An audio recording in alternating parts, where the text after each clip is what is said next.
Union পর্যন্ত ছড়িয়ে গেছে। কারণ আওয়ামী লীগ কর্মী ও সমর্থকদের মধ্যে যারা কোনো ধরনের অন্যায় কর্মকাণ্ডে জড়িত নন তাদের রাজনীতি করার অধিকার রয়েছে বলে মন্তব্য করেছেন গণ অধিকার পরিষদের সভাপতি নুরুল হক নূর। বুধবার 12 নভেম্বর বিকেলে হবিগঞ্জ পৌরসভা মাঠে হবিগঞ্জ জেলা গণ অধিকার পরিষদের আয়োজনে হবিগঞ্জ ৩ আসনের প্রার্থী চৌধুরী আশরাফুল বারী নোমানের নির্বাচনী সমাবেশে প্রধান অতিথি হিসেবে বক্তব্য রাখেন তিনি।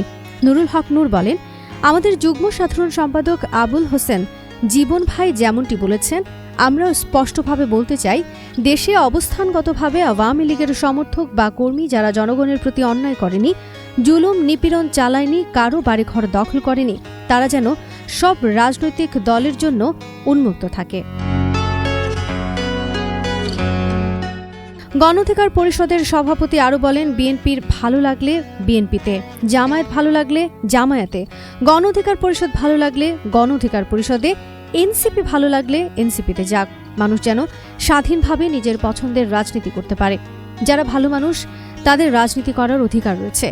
গণভোট ও জাতীয় সংসদ নির্বাচন প্রসঙ্গে তিনি বলেন, এই মুহূর্তে গণভোট ও জাতীয় সংসদ নির্বাচন আলাদাভাবে করার বাস্তবতা নেই। জাতীয় নির্বাচনকে ঘিরে কারো সঙ্গে জোট করা বা একীভূত হওয়ার তেমন সুযোগ নেই।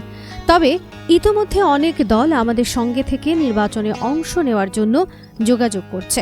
মানুষের মধ্যে ভীতিকর পরিস্থিতি সৃষ্টি করে নির্বাচন বানচাল করার চেষ্টা করছে। উল্লেখযোগ্য, নুরুল হক নূর অতীত আওয়ামী লীগ সরকারের সময়েও বিভিন্ন হুমকি ও বাধা সত্ত্বেও দলটির সমালোচনা করেছেন। এ কারণে তিনি বহুবার নানামুখী নির্যাতনের শিকার হয়েছেন। এমনকি সর্বশেষ জুলাই মাসের আন্দোলনেও ভিপি নূর ছিলেন সবচেয়ে বেশি নির্যাতিতদের একজন। Desk report, the Muslim Times.